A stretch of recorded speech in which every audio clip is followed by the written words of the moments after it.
Hello everyone. हमने last lecture में heat के बारे में डिस्कस किया था कि हीट है मतलब कोई भी चीज़ है वो गर्म है, ठंडी है, मतलब हॉट है, कोल्ड है, या फिर उसकी हॉटनेस और कोल्डनेस हम किस चीज़ से मेजर करते हैं, कैसे मेजर करते हैं, वो किसके बारे में बताता है। हमने एक टर्म पढ़ी थी, थर्मामीटर। इस थर्मामीटर से हमने कहा था कि हम किसी भी ऑब्जेक्ट की degree of hotness and degree of coldness को देख सकते हैं, मेजर कर सकते हैं। तो थर्मामीटर एक तरह से हम क्या बोल सकते हैं, किस चीज़ के लिए है? To measure temperature of any object. किसी भी ऑब्जेक्ट के टेम्परेचर को मेजर करता है, वो क्या होता है? थर्मामीटर होता है। जो थर्मामीटर है वो भी टू टाइप्स के थर्मामीटर होते हैं जो कि अलग अलग पर्पस के लिए यूज़ होते हैं। फर्स्ट टाइप ऑफ थर्मामीटर है that is clinical thermometer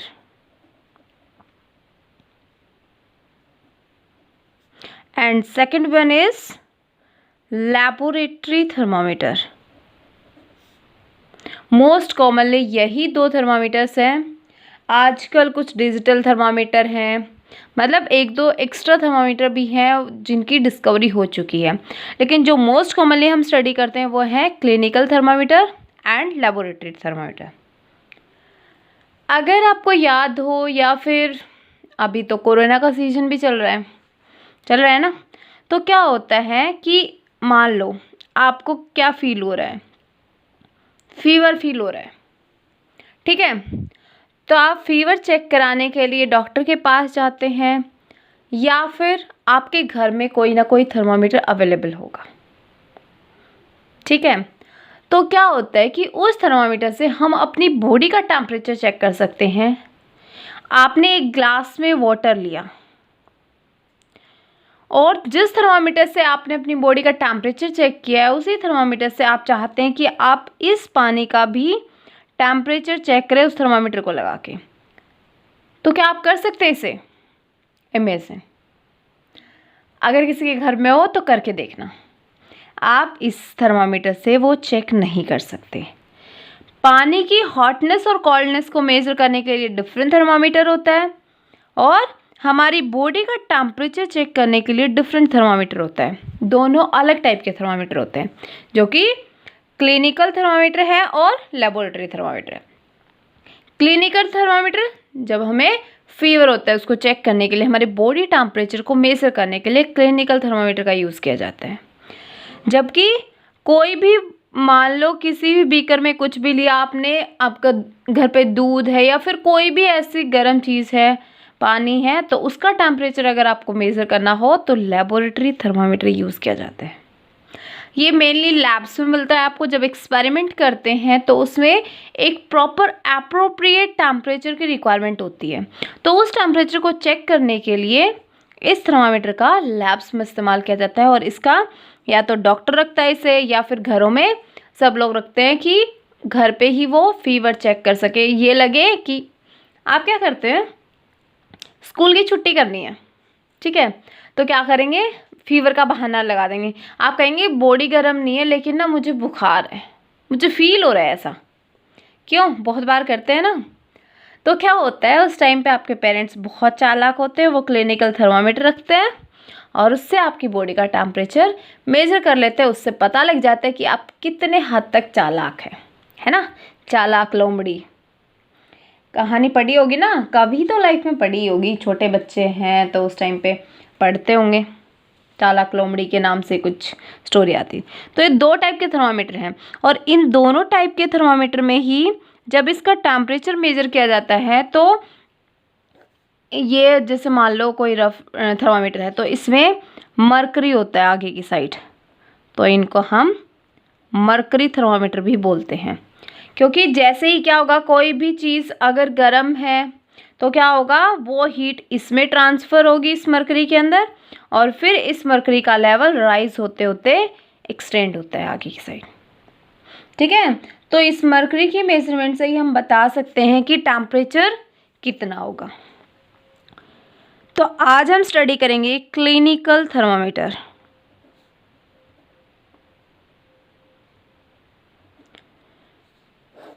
clinical thermometer किसके लिए यूज़ किया जाता है? To measure body temperature. जो हम लोगों का जो बॉडी का टेम्परेचर होता है उसको मेज़र करने के लिए इसका इस्तेमाल किया जाता है।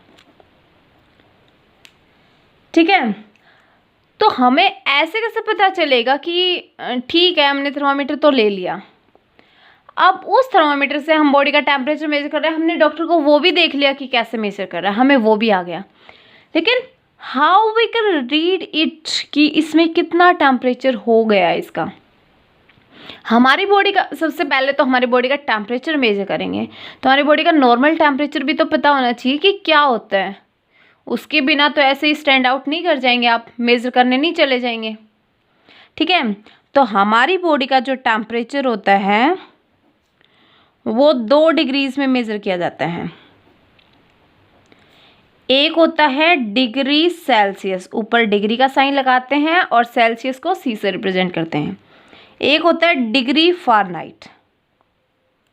ठीक है, इसको हम फ़ारेनहाइट बोलते हैं, इसको सेल्सियस बोलते हैं, आपकी बुक में ये नाम लिखे होंगे। तो डिग्री सेल्सियस में हमारी बॉडी का टेम्परेचर होता है 37 डिग्री सेल्सियस। ओवरऑल एवरेज है, हम ह्यूमन बीइंग्स हैं, एनवायरनमेंट के अकॉर्डिंग हमारा बॉडी का टेम्परेचर थोड़ा बहुत फ्लक्चुएट करता है, जिसे हम फीवर कंडीशन नहीं कहते। जैसे मान लो 36 पॉइंट समथिंग हो गया, या फिर 35 हो गया, या फिर मान लो कि 37.9 हो गया, तो इन कंडीशंस में हम इसे फीवर नहीं कहेंगे, दैट इज़ नॉर्मल टेम्परेचर। हमने 37 degree Celsius overall average temperature लिया है कि जो मोस्ट ऑफ ह्यूमन बीइंग्स का, मोस्ट ऑफ पीपल्स का मिलता है हमें। डिग्री फ़ारेनहाइट में टेम्परेचर होता है 98.6 डिग्री सेल्सियस। तो ये दोनों टेम्परेचर हमारी बॉडी के नॉर्मल टेम्परेचर होते हैं, इन पे हम ये नहीं बोल सकते कि हमारी बॉडी में क्या है, फीवर है। डिग्री सेल्सियस में 37 डिग्री सेल्सियस होता है और डिग्री फ़ारेनहाइट में 98.6 डिग्री सेल्सियस। कुछ डॉक्टर्स हैं वो डिग्री सेल्सियस में आपकी बॉडी का टेम्परेचर बताते हैं जब फीवर चेक करवाने जाते हैं, और कुछ डिग्री फ़ारेनहाइट में बताते हैं कि आपको 100 डिग्री टेम्परेचर आपकी बॉडी का तो आपको फीवर है, या फिर 104 डिग्री टेम्परेचर है तो ये फ़ारेनहाइट होता है। जबकि 37 डिग्री सेल्सियस है तो इसमें आपको बोल दिया कि आपका 40 डिग्री सेल्सियस है, तो इसका मतलब आपको फीवर है, आपका टेम्परेचर हाई है बॉडी का। ठीक है, तो ये 2 टर्म्स होती हैं जिनके अंदर ये टेम्परेचर होता है, ये मेज़र किया जाता है डिग्री सेल्सियस में और डिग्री फ़ारेनहाइट में। ये देखिए, ये क्लिनिकल थर्मामीटर की स्ट्रक्चर है। ठीक है, इसमें क्या है, ये एक आगे की साइड आपको ब्लैक ब्लैक हेड दिख रहा होगा, इसको हम बोलते हैं थर्मामीटर बल्ब या फिर ग्लास बल्ब, और इसी ग्लास बल्ब के अंदर क्या है, मरकरी फिलअप है। ये आगे की साइड जो पूरी ट्यूब एक्सटेंड होती दिख रही है आपको, इसको बोलते हैं थर्मामीटर ट्यूब या फिर ग्लास ट्यूब। और ये जो ब्लैक ब्लैक आपको यहाँ पे डार्क दिख रही है और यहाँ पे लाइट कलर की दिख रही है, क्यों? क्योंकि क्या हुआ, आपने टेम्परेचर मेज़र किया और वो टेम्परेचर इतना राइज हो गया आपका, मतलब आपकी बॉडी का जो टेम्परेचर था, हमने कहा 37 डिग्री सेल्सियस होता है, तो जैसे ही आप अपनी बॉडी का टेम्परेचर मेज़र करेंगे तो हीट इसके अंदर ट्रांसफ़र होगी मरकरी के अंदर, और मरकरी का कॉलम राइज होता चला जाएगा। यहाँ पे एक किंक भी है जिसको हम कॉन्स्ट्रिक्शन भी बोल सकते हैं। What is the function of this kink? ये किंक क्या काम करता है? ये किंक क्या काम करेगा, जिससे मान लो ये थर्मामीटर आपने लिया, डॉक्टर ने क्या किया, थर्मामीटर दिया आपको कहा कि बेटा आपकी टंग के नीचे इसको दबाओ। देखा है कभी डॉक्टर ने कैसे थर्मामीटर को हैंडल किया होता है, कैसे पकड़ता है वो थर्मामीटर को, और आपको भी कैसे पकड़ने के लिए बोलता है? वो यहाँ से थर्मामीटर को पकड़ता है, ये जो थर्मामीटर है इसको यहाँ से पकड़ता है, कभी भी यहाँ से नहीं पकड़ेगा। क्यों? क्यों जैसे ही यहाँ से टच किया उसने थर्मामीटर को, तो क्या होगा, उसकी ये जो उंगलियां हैं इन्हीं का टेम्परेचर इस मरकरी में राइज होना स्टार्ट हो जाएगा। That we don't want. हमें क्या चाहिए, हमारी बॉडी का कंप्लीट टेम्परेचर चाहिए। तो क्या होगा, वो हमेशा यहाँ से थर्मामीटर लेता है, कहते हैं कि बेटे ये लो और इसको टंग के नीचे दबाओ, ये वाला जो हिस्सा है ये आपके टंग के नीचे होना चाहिए। तो क्या होगा, जैसे ही आप इसको यहाँ से हैंडल करते हैं, टंग के नीचे जब आपका ये हिस्सा आता है तो क्या होगा, धीरे धीरे आपकी बॉडी का टेम्परेचर इसमें ट्रांसफ़र होना शुरू हो जाएगा, हीट यहाँ ट्रांसफ़र हो जाएगी और फिर मर्करी का लेवल राइज होता चला जाएगा। अगर आपको फीवर है तो आपका जो टेम्परेचर है वो 37 से राइज हो जाएगा 2 to 3 डिग्री। ये जो 37 और 38 के जो बीच में मार्क है, मतलब ये पूरा कंप्लीट एक मतलब मान लो कि डिवीज़न है। तो 37 to 38, जैसे आप स्केल लेते हैं, स्केल में भी 37 to 38 सेंटीमीटर होता है, तो ये कंप्लीट 1 डिग्री सेल्सियस को रिप्रेजेंट करता है, 1 डिग्री सेल्सियस। ठीक है, तो क्या हुआ, जैसे मान लो 37 डिग्री सेल्सियस बॉडी टेम्परेचर है, आपका 40 डिग्री सेल्सियस आ गया, तो मतलब आपकी बॉडी का टेम्परेचर राइज हो गया। ये सिर्फ डिग्री सेल्सियस वाला स्केल है। डिग्री फ़ारेनहाइट भी होता है, वो इसमें शो नहीं कर रखा है। तो डिग्री सेल्सियस का जो स्केल होता है वो होता है टेम्परेचर का 35 डिग्री टू 42 डिग्री। मीन्स आपकी बॉडी का टेम्परेचर ना तो 35 डिग्री सेल्सियस से कम होना चाहिए और ना ही 42 डिग्री सेल्सियस से ज़्यादा होना चाहिए। देखा है टीवी वगैरह में या फिर रियल लाइफ में कभी देखा, वो बोलते हैं कि अगर मान लो किसी की सांसें थमने लग जाएं तो क्या कहते हैं कि इसकी बॉडी ठंडी होना शुरू हो गई है। मीन्स उसकी बॉडी का टेम्परेचर बिलो 35 डिग्री सेल्सियस पहुंच चुका है। इसीलिए किसी भी इंसान की बॉडी इतनी ज़्यादा ठंडी होना शुरू हो जाती है। तो क्या होगा कि 42 डिग्री सेल्सियस पे क्रिटिकल कंडीशन आ जाती है। इससे ज़्यादा अगर और बढ़ जाए तो ये समझ लो कि अगर राइज होते होते और भी ज़्यादा बढ़ जाए तो ये जो ग्लास ट्यूब है ये भी टूट जाती है, क्योंकि टेम्परेचर इतना ज़्यादा बढ़ गया है कि ये मर्करी कॉलम इसको हैंडल नहीं कर पा रहे हैं। तो क्या होगा, 35 to 42 डिग्री सेल्सियस ये स्केल होता है।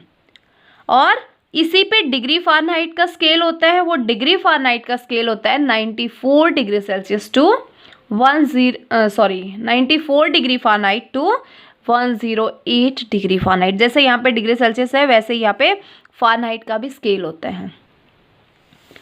ठीक है, तो वहाँ पे नॉर्मल बॉडी टेम्परेचर कितना होगा, 98.6 डिग्री सेल्सियस। तो देखिए हमने क्या बताया अभी कि हमारी बॉडी का टेम्परेचर कितना होता है डिग्री सेल्सियस और डिग्री फ़ारेनहाइट में। ये देखिए हमने कहा कि डिग्री सेल्सियस वाला जो स्केल होता है थर्मामीटर के अंदर वो कितने से कितने तक होता है, 35 degree Celsius to 42 degree Celsius. और जबकि डिग्री फ़ारेनहाइट का स्केल होता है वो होता है 94 degree Celsius to 108 degree Celsius, degree Fahrenheit. ठीक है, तो इसमें हमारा बॉडी का टेम्परेचर एवरेज होता है 37 डिग्री सेल्सियस और इसमें होता है 98.6 डिग्री फ़ारेनहाइट।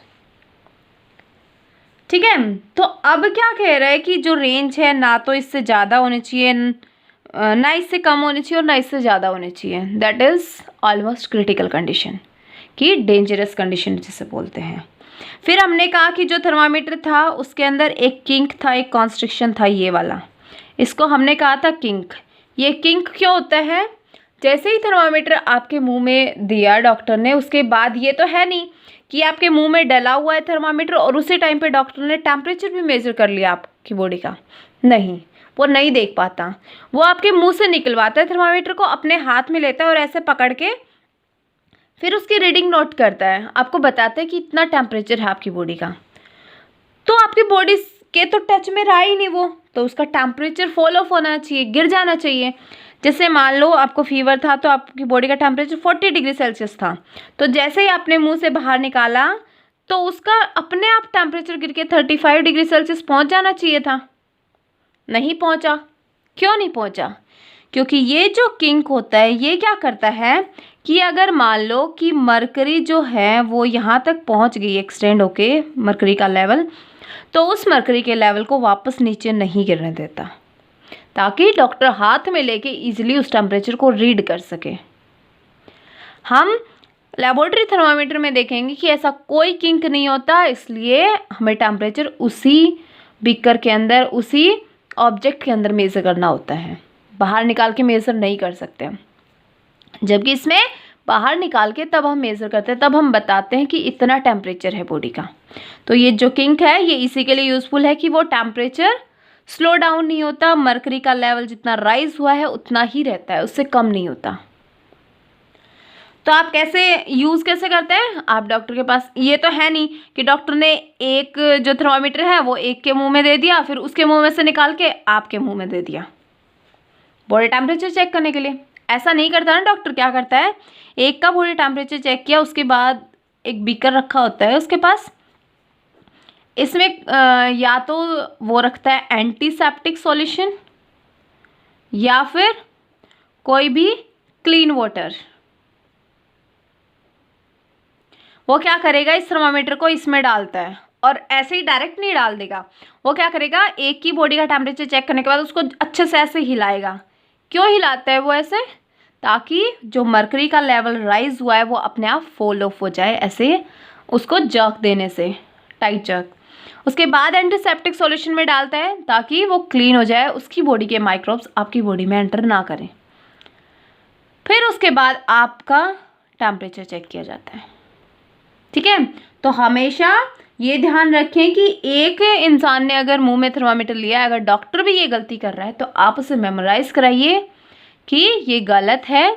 आप या तो एंटीसेप्टिक सॉल्यूशन में इसे डालिए या फिर क्लीन वाटर में। ठीक है, ये तो हो गया। तो अब क्या है कि क्लिनिकल थर्मामीटर को हम यूज़ करते हैं उस टाइम पे हमें क्या क्या प्रिकॉशंस, क्या क्या सावधानियां बरतनी चाहिए, क्या क्या बरतनी चाहिए। सबसे पहले तो जो क्लिनिकल थर्मामीटर है उसको वॉश करना चाहिए before use, wash before use. Second, हमें ये ध्यान रखना चाहिए कि जब हम थर्मामीटर का यूज़ कर रहे हैं तो उसका टेम्परेचर कहाँ होना चाहिए, 35 डिग्री सेल्सियस पे। उसका टेम्परेचर ऑलरेडी राइज है, आपने अपनी बॉडी के अंदर डाल लिया तो और ज़्यादा राइज हो जाएगा, तो वो ट्यूब फट जाती है। ठीक है, तो हमें हमेशा मरकरी के लेवल को चेक करना चाहिए कि वो 35 डिग्री सेल्सियस पे ही है। और कभी भी वो जो मरकरी वाला मार्क था ना यहाँ पे ब्लैक ब्लैक, वहाँ से थर्मामीटर को टच नहीं करना चाहिए, वो टूटने के चांसेस भी होते हैं ज़्यादा और मरकरी का लेवल अपने आप राइज होने लग जाता है।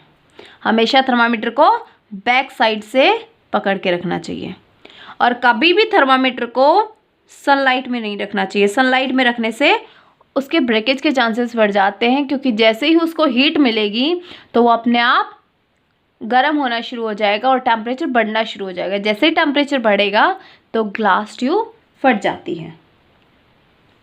तो हमने कहा कि जैसे 37 टू 38 डिग्री सेल्सियस, हमने क्या कहा, ये कितना मेज़र करता है, 1 डिग्री सेल्सियस टेम्परेचर मेज़र करता है। तो 37 टू 38 जैसे स्केल के अंदर होता है वैसे ही यहाँ पे 10 डिविजन्स होते हैं बीच में। ठीक है, तो जो 10 डिविजन्स हैं वो किसके इक्वल हैं, 1 डिग्री सेल्सियस के। तो अगर हम 1 डिवीजन की बात करें तो एक जो डिवीजन है वो कितना मेज़र करेगा, 1/10 दैट इज 0.1 डिग्री सेल्सियस। समझ आया, मीन्स ये कोई थर्मामीटर था, इसमें यहाँ पे 37 है, यहाँ पे 38 है, ये 37 का मार्क है, ये 38 का, इसके बीच में यहाँ पे 10 मार्क्स हैं, 1 2 3 4 5 6 7 8 9 10। ठीक है, तो अगर मान लो ये बीच में 10 मार्क्स हैं, 4 सॉरी थोड़ी गड़बड़ हो गई है, लेकिन ये ध्यान रखिए 37 टू 38 यहाँ पे 10 डिविजन्स है, तो वो 10 डिवीजन किसके बराबर हैं, 1 डिग्री सेल्सियस के। तो 1 डिवीजन कितने के, जैसे मैथ में सॉल्व करते हैं ना आप, कि मान लो 1 डजन बनाना है, उसमें 1 डजन हम गए मार्केट, हमने 1 डजन क्या लिए, केले लिए। ठीक है, तो 1 डजन बनाना मान लो 50 के आए, तो हमने कहा कि 50 डजन बनाना है वो कितने के आए, तो कितने के आएंगे, 1 डजन 50 के आए तो 50 डजन कितने के हुए? मैथ के क्वेश्चन है आपके, ये तो एटलीस्ट सोल्व करने आते होंगे। तो वही यहाँ पे है कि 10 डिविजन्स 1 डिग्री सेल्सियस के इक्वल है, तो 1 डिवीजन है 0.1 डिग्री सेल्सियस के इक्वल। तो ऐसे हम टेम्परेचर मेज़र करते हैं। तो हमें प्रिकॉशंस यही रखनी होती हैं कि उसको यूज़ करने से पहले वॉश करना चाहिए और टेम्परेचर हमेशा 35 डिग्री सेल्सियस पे होना चाहिए जब हम इसे यूज़ करें, ना कि उसको सनलाइट में रखना चाहिए, क्योंकि ब्रेकेज के चांसेस ज़्यादा होते हैं, बहुत जल्दी ब्रेक हो जाता है वो। तो क्लिनिकल थर्मामीटर का डिसएडवांटेज क्या है कि हमारी बॉडी का टेम्परेचर मेज़र कर सकते हैं, ऐसे वाटर या फिर मिल्क इनका टेम्परेचर हम इससे मेज़र नहीं कर सकते। So this is all about clinical thermometer. Next lecture में हम लेबोरेटरी थर्मामीटर को स्टडी करेंगे और उसके बाद जब लेबोरेटरी थर्मामीटर को स्टडी करेंगे तो इसको कंपैरेटिवली हम साथ के साथ कंपेयर करते चलेंगे कि क्लिनिकल में हमने क्या स्टडी किया था, क्या था और इसके अंदर क्या है। तो इससे पहले कि हम नेक्स्ट स्टार्ट करें लेबोरेटरी थर्मामीटर, आप क्लिनिकल थर्मामीटर को अच्छे से स्टडी कीजिए ताकि आप इजीली दोनों को कंपेयर कर सकें। लेबोरेटरी थर्मामीटर किसी के घर पे नहीं मिलेगा, लैब्स में मिलता है, क्योंकि घर पे कोई वाटर का टेम्परेचर चेक करने के लिए क्यों आया? उंगली है ना आपके हाथ की, है उंगली डाली, चेक किया टेम्परेचर। तो इसलिए आप इजीली कंपेयर कर सकें, तो इससे पहले आपको क्लिनिकल थर्मामीटर को स्टडी करने की रिक्वायरमेंट है। ठीक है, आप इसको स्टडी कीजिए। नेक्स्ट लेक्चर में हम लेबोरेटरी थर्मामीटर स्टडी करेंगे और कंपेयर करेंगे इनको। Thank you so much, be safe and be happy.